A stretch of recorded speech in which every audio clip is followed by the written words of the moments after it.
UP खनन घोटाला मामले में बीजेपी ने अखिलेश यादव से 6 सवाल पूछे हैं। दरअसल अखिलेश यादव ने सीबीआई अखिलेश यादव से पूछताछ कर रही है और इसी बात पर अखिलेश ने बीजेपी पर सीबीआई के दुरुपयोग का आरोप लगाया। अब ऐसे में सवाल यह है कि बुआ बबुआ में गठबंधन होने वाला है, इसीलिए मोदी सरकार ने सीबीआई का दुरुपयोग किया या अखिलेश ने घोटाले के दाग छिपाने के लिए मोदी सरकार पर झूठे आरोप लगाए।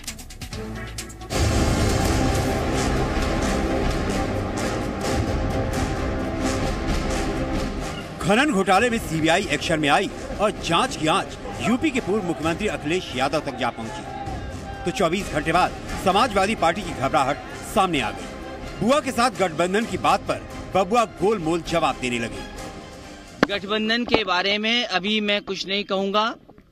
बहुत जल्दी आप लोगों को बुला करके बातचीत गठबंधन पे होगी। देश ने ऐसा वक्त देखा है जहां पर हर चीज रुक गई और जो वादे किए गए थे वो वादे नहीं पूरे हुए हैं, इसलिए देश परिवर्तन चाहता है। तो क्या ये माना जाए कि सीबीआई के एक्शन से डर गए अखिलेश यादव? ऐलान में देरी होगी गठबंधन के ऐलान में। देखिए गठबंधन का समय भी पता लगेगा आपको, और गठबंधन में जब आपको बुलाया जाएगा बिना आपके कैसे गठबंधन हो जाएगा? अरे भाई 37 मत बोलो, हम तो सीबीआई के अंदर हैं। सीबीआई के अंदर हैं। अब तो सीबीआई को बताना पड़ेगा कि हमने 37 किए हैं, कि 36 किए हैं, कि 35 किए हैं। अखिलेश का बड़ा आरोप है कि गठबंधन रोकने के लिए मोदी सरकार बरसों पुराने मामले में सीबीआई का दुरुपयोग कर रही है और बीजेपी अखिलेश यादव से खनन घोटाले में 6 सवाल पूछकर पलटवार कर रही है।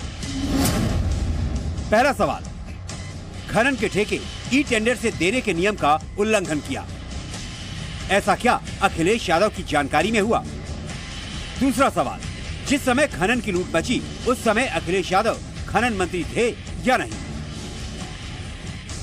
तीसरा सवाल, 2012 और 2013 में हमीरपुर का डीएम क्यों बनाया गया? चौथा सवाल, खनन घोटाले के आरोपियों से अखिलेश यादव और उनकी पार्टी के क्या संबंध हैं? पांचवा सवाल, अखिलेश के बाद गायत्री प्रजापति को खनन मंत्री बनाया गया, क्या उन्हें बाद में इसलिए अंडरग्राउंड किया गया क्योंकि तार इस पूरे मामले से जुड़े हुए थे? और छठा सवाल, अखिलेश यादव ने जब सीएम हाउस खाली किया तो दीवारें भी तोड़ी थी, क्या दीवार के पीछे का राज हमीरपुर की लूट थी? चोरी और सीना जोरी ये दोनों नहीं चलेगा। लोकतंत्र के अंदर ये भी सच्चाई है कि आपको जनता की गाड़ी कमाई का पैसा लूटने का अधिकार नहीं है, और आप लूटते हैं तो कानून को अपना काम करना चाहिए। लेकिन सच क्या है, इसे लेकर यूपी की जनता कंफ्यूज है। तो इस मामले से जुड़ा सारा सच आज हम आपको बताते हैं। असल में सीबीआई का ये पूरा एक्शन इलाहाबाद हाई कोर्ट के निर्देश पर हो रहा है। हाई कोर्ट ने 28 जुलाई 2016 को सीबीआई को निर्देश दिया था कि वो 2012 से लेकर 2016 तक राज्य में अवैध खनन के मामलों की जांच करे। चूँकि 2012-13 में खनन मंत्रालय तत्कालीन मुख्यमंत्री अखिलेश यादव के पास था, इसलिए जांच की आंच उन तक भी पहुंच रही है और अखिलेश यादव के बाद गायत्री प्रसाद प्रजापति खनन मंत्री बनाए गए, इसलिए सीबीआई उन्हें भी पूछताछ के लिए तलब कर सकती है। ये जांच एजेंसी का अपना काम है और जांच एजेंसी का काम न कभी रुकता है न कभी रुकेगा। उसमें कोई बदले की भावना जैसा कोई विषय नहीं।